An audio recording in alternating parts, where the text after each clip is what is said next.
అందరికీ నమస్తే. నందిమండలం వేణుగోపాల్ ఛానల్కు స్వాగతం. కాళేశ్వరం ఎత్తిపోతల పథకంలో జరిగిన అక్రమాలపై సమగ్ర విచారణ జరిపేందుకు తెలంగాణ ప్రభుత్వం కీలక నిర్ణయం తీసుకుంది.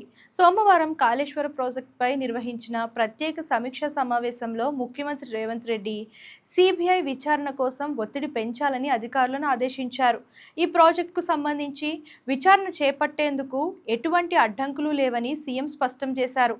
కాళేశ్వరం అంశంపై ప్రస్తుతం ఎక్కడా కోర్టులో కేసులు పెండింగ్లో లేవని, కాబట్టి సిబిఐ దర్యాప్తుకు మార్గం సగమమైందని న్యాయ నిపుణులు సీఎంకు వివరించారు. న్యాయ నిపుణుల సూచనల మేరకు తక్షణమే సిబిఐ విచారణ చేపట్టాలని కోరుతూ కేంద్ర ప్రభుత్వానికి లేఖ రాయాలని అధికారులకు సీఎం రేవంత్ రెడ్డి ఆదేశాలు జారీ చేశారు.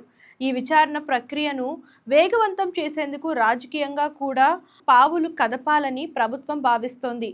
అవసరమైతే రాష్ట్ర మంత్రుల బృందం ఢిల్లీకి వెళ్లి సిబిఐ డైరెక్టర్ను స్వయంగా కలవాలని సీఎం సూచించారు.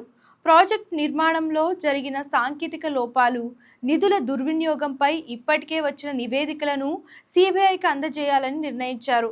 ప్రజాధనం దుర్వినియోగం కావడానికి కారణమైన వారిని వదిలిపెట్టే ప్రసక్తే లేదని ఈ సందర్భంగా రేవంత్ రెడ్డి మాట్లాడారు.